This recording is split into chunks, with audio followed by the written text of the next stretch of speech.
Bonjour et bienvenue. Aujourd'hui, on s'attaque à un défi que franchement tout le monde connaît. Ces fameux mots qui sonnent pareil, mais qui, à l'écrit, peuvent complètement changer le sens d'une phrase. On est tous tombés dans le panneau au moins une fois. Allez, c'est parti, on va déjouer ces pièges ensemble. A avec un accent ou A sans accent, on ou on, c'est la question typique qui nous fait hésiter. On a tous connu ce moment de doute devant son clavier.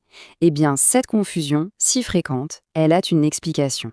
Et c'est justement ce qu'on va décortiquer aujourd'hui. Alors, première étape de notre parcours, on va parler de mots, de sons et bien sûr de la confusion que ça engendre.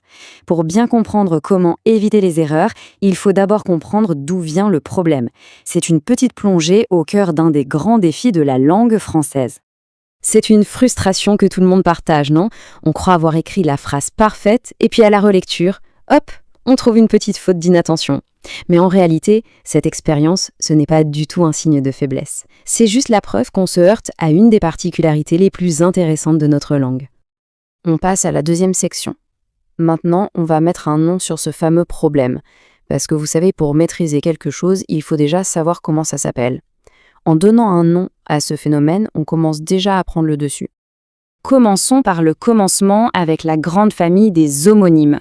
C'est le terme un peu général qui englobe tous ces mots qui ont soit la même orthographe, soit la même prononciation, mais toujours une signification différente. C'est la base de tout. Et là, on arrive au cœur du sujet. Les homophones. C'est une sous-catégorie. Si on décortique le mot, homo, ça veut dire même, et phone, ça vient du grec pour le son. Donc, même son. Ce sont exactement nos mots comme a et a ou on et on. On les prononce pareil, mais attention, l'orthographe et le sens, eux, ne sont pas du tout les mêmes. Allez, à cette théorie, passons à la pratique, avec une petite valse des exemples. C'est bien de connaître les définitions, mais c'est en voyant les mots en action que ça devient vraiment clair. On va analyser ensemble quelques-uns des cas les plus courants pour ne plus jamais se faire avoir. Ah, celui-là, c'est un grand classique. Le « ou » sans accent, c'est celui du choix. Fromage ou dessert. Facile. Le « ou » avec son accent grave, lui, il nous parle toujours d'un endroit. Où est-ce qu'on va? Une astuce simple. Si on parle d'un lieu, l'accent apparaît. C'est presque magique. Ici, c'est subtil, mais c'est essentiel. Ça, avec la cédille, c'est juste une manière plus courte de dire cela. On peut d'ailleurs faire le test. Ça me plaît devient cela me plaît. Si ça marche, c'est le bon.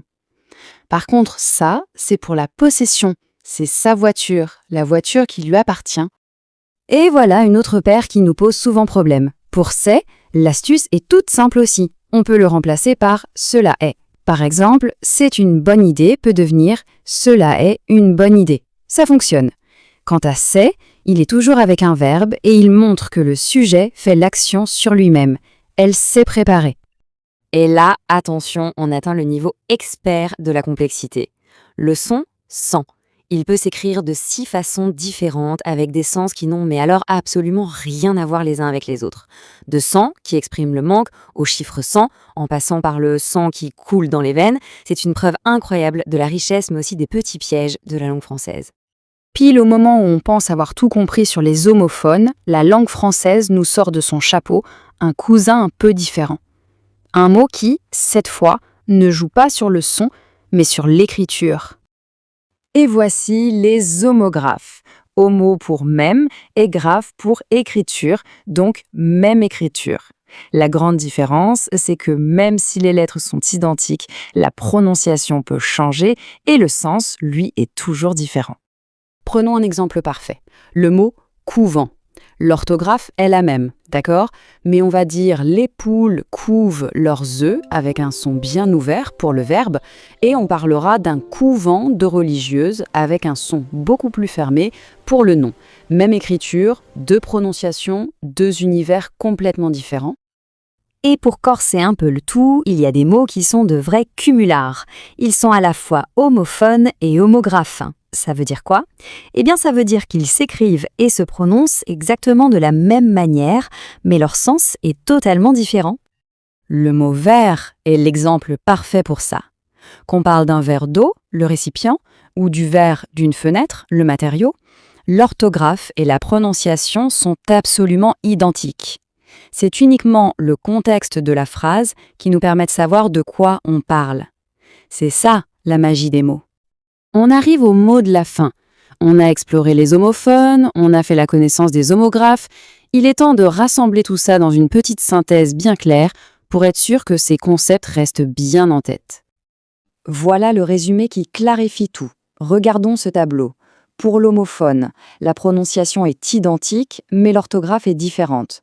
Pour l'homographe, c'est l'inverse. L'orthographe est identique, mais la prononciation peut être différente. Et le point commun entre les deux, le sens est toujours différent. C'est la seule chose qui ne change jamais. Et maintenant, une petite question pour la route. Parmi tous ces exemples, quel est l'homophone qui personnellement vous pose le plus de problèmes ? Réfléchissez-y, parce que rien que le fait de l'identifier, c'est déjà la première étape pour enfin le maîtriser. Et voilà, notre exploration des homophones est terminée. Si cette petite analyse a permis d'y voir un peu plus clair, la meilleure façon de nous soutenir, c'est de vous abonner et de partager ce contenu. Le savoir, c'est fait pour circuler. Merci beaucoup d'avoir été là et à très bientôt pour un nouveau décryptage.